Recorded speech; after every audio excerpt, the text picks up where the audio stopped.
example of curve sketching follows, and I'm going to abbreviate this because there's only so much room on the board, so some of these steps may be abbreviated, like how we find limits and things like that. So just be aware that it's going to be difficult to go through all the techniques because this is a 10-step process. Now, first step is to determine the domain and range of this function. We have y over x plus x squared plus 1. So if step one is to determine the domain and range,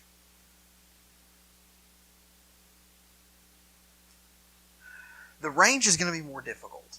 So let's go ahead and get the domain for now. The domain says, okay, what can't I plug in here? Well, everything on bottom's okay because that's an x squared. So no matter what I plug in, that's going to either be 0 or positive. So x squared plus 1 is never going to be 0, so we don't have any issues. On top, it's just x, no issues. So in terms of our domain and range, it's all real numbers. So for practical purposes, I'm just going to make a check mark here. No issues to worry about. The second one is to find the y-intercept. So finding the y-intercept, we're going to simply plug in 0 for x and see what the y value is. So that's going to be y equals, it's actually going to be 0, because when I plug in 0 here, it's 0 over 0 plus 1, 0 over 1 is 0. Our third piece, I guess I'm just going to have to keep these on, is the X-Intercepts. So this one's going to be more tricky. Well, actually it's not tricky. You know why? Because one of the X-Intercepts has to be, so this is, by the way, going to be the point x equals 0, y equals 0. Well, if the origin is, if the input is 0, the output is 0, you automatically know that that's at least one of the X-Intercepts. Now, the next thing you do is you say, all right, I'm going to set this thing equal to 0, and I'm going to solve it. So I say 0 equals x over x squared plus 1. Well, I know this is always a positive number, so I multiply both sides by x squared plus 1. I get 0 for x. Lo and behold, our only x-intercept is 0, 0. All right, let's keep on rolling. The next thing is symmetry. Is this a symmetric function? The answer is going to be yes. So we have to try to plug in negative x. So if I say f of negative x, so I'm going to say this is an f of x, right? If I plug in that, I get negative x squared plus 1, which then gets me negative, right? This negative x squares, so it becomes x squared. This negative I can pull out front. So when I plug in a negative number, I get the negative version of my original function. That tells me that this function is odd. And it doesn't have any periodic behavior. For the type of purposes that we're going to concern ourselves with, if it doesn't have any trigonometric functions, it's not going to be periodic. So check for periodic behavior when you have trigonometric functions, otherwise don't worry about it. Alright, next thing is to find vertical asymptotes. Now, vertical asymptotes are really only going to happen for us when we have things like logarithms, which you don't have a logarithm here, or when we have points where the denominator could be 0. In this particular case, the denominator is not ever 0, so no vertical asymptotes. Now the horizontal asymptotes. To do this, we need to take two limits. We need to take the limit as x approaches positive infinity of the function, and the limit as x approaches negative infinity of the function. So in doing that, what we see is, since the degree of the polynomial is smaller or is larger on bottom, then we could rewrite that as Well, we just know that that limit is going to be 0. There's a number of ways to do that, but there are other videos we have that kind of cover why those limits are going to be 0. I don't want to take up too much board space. The next piece is going to be to find the intervals of increase, decrease, and the relative extrema. So this is kind of 7 and 8. We need to take its derivative. So the derivative of this, we can use a quotient rule. That'd be perfectly fine. You're welcome to use other techniques, but the quotient rule seems decent enough here. So we have x squared plus 1 minus 2x squared plus 1 squared.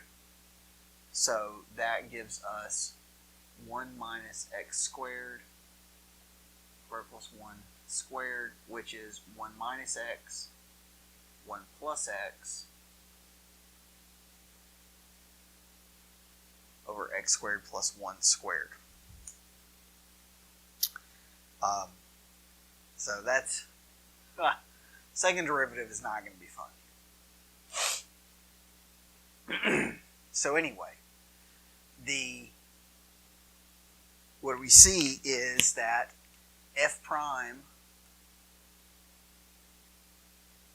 of 1 is 0 and f prime of negative 1 is also 0. So we need to, let's go ahead and take the second derivative because we're going to need it for the second derivative test. It's difficult having all these open at one time. So let's kind of come back and let's do 9, 10. So f double prime of x is going to be negative 2x x squared plus 1 squared plus x squared minus 1. So that's minus this. So I just went ahead and converted that to a plus because that's low d high minus high d low will be 4x x squared plus 1, because you're going to get the 2 to come down, you're going to get a 2x from the chain rule, x squared plus 1. Now that's all over x squared plus 1 to the 4th. That's going to be kind of nasty to reduce, but we got to do it. So what I see here is I can pull out an x squared plus 1 from both of these and cancel it with that. So that's going to get me negative 2x x squared plus 1 plus x squared minus 1 times 4x over x squared plus 1 to the 3rd. And now when I multiply this through, I get 4x cubed minus 2x cubed, so I get 2x cubed minus 2x minus 4x, so minus 6x, x cubed plus 1, or x squared plus 1 cubed. So that's 2x, x squared minus 3, x squared plus 1 cubed. All right.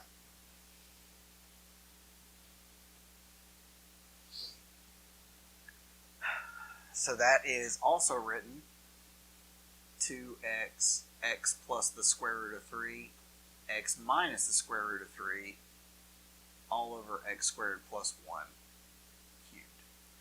Okay, so notice we're running out of board here. So curve sketching's hard.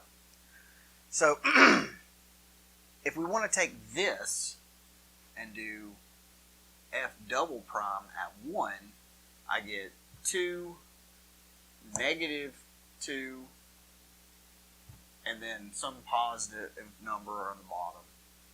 So I get that that's less than 0. So that tells me that f prime at 1 is a maximum. Or sorry, that tells me at x equals 1 I get a maximum. Now if I do f double prime at negative 1, I get a negative number, I get another negative number over a positive number. So that tells me that I have a minimum. And guess what? I should have known that. I should have known that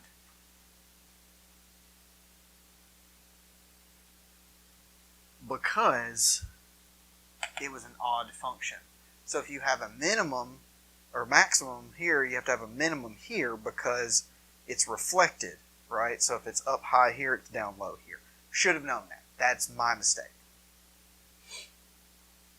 So what we have is we have 3 potential points of inflection here at x equals 0, x equals negative square root of 3, and x equals positive square root of 3.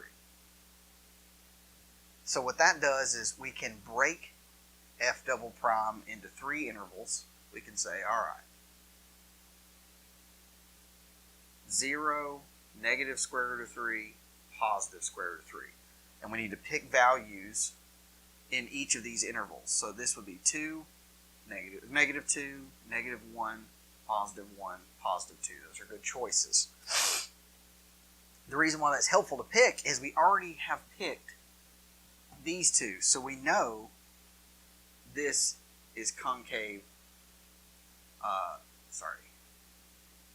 up and down, because that tells me it's concave up, that tells me it's concave down. If I plug in 2 here, I get positive, positive, positive. So that tells me that it's concave up. If I plug in negative 2, I get negative, negative, negative. That's triple negative, so that's concave down. So that tells me all 3 of these are points of inflection. So since I have 3 points of inflection, and again, I really only needed to analyze this piece because I know it's an odd function. I keep forgetting to do that. I've tried to emphasize this is why we do this, but I keep duplicating effort. And that's really my mistake. So finally, we have to draw this. And we say, okay, well, I know that at the point x equals 1, I have a maximum. So I have to plug, so by the way, I take this 1, I have to plug it all the way into the original function. So 1 over 1/2. So I get 1/1/2 is a maximum. Oh, and I haven't even, and my asymptotes here, by the way, are 0, so that tells me I've got horizontal asymptote here. So I've got a maximum, now I've got a point of inflection, so it tells me that it's concave down until that square root of 3. If I plug in square root of 3 here, I get square root of 3 over 3 plus 1, so square root of 3 over 4. So that is, this is 1, this is 2, this is about square root of 3, square root of 3 over 4. And then I know that 0, 0 is a point on the graph. So notice I'm plotting all the points on the graph that make sense. That tells me that this is it's going to be concave down until here, in which case it flips to concave up. So notice it kind of curves down and then curves up. But the asymptote, this is supposed to be a much smoother line. But it has that horizontal asymptote, so it's going to ride that line. So this is the part here, but I know that this is an odd function, so I can just replicate that here. So I have a point of inflection here. I have a point of inflection at negative 3, negative root 3 over 4, and I have a relative minimum at 1/1/2, and I have a relative minimum at -1, -1/2. So notice that when you have that odd function, wherever you have positive coordinates, you just have negative coordinates. Positive coordinates, negative coordinates. And then if you had, negative positive, over here you'd have positive negative. And that's the idea. That's how we curve sketch this function. I challenge you to go take this, plug this into a calculator or some sort of graphing machine, and see how that compares to what I've generated here. It's not going to be perfect, but that's going to be pretty close.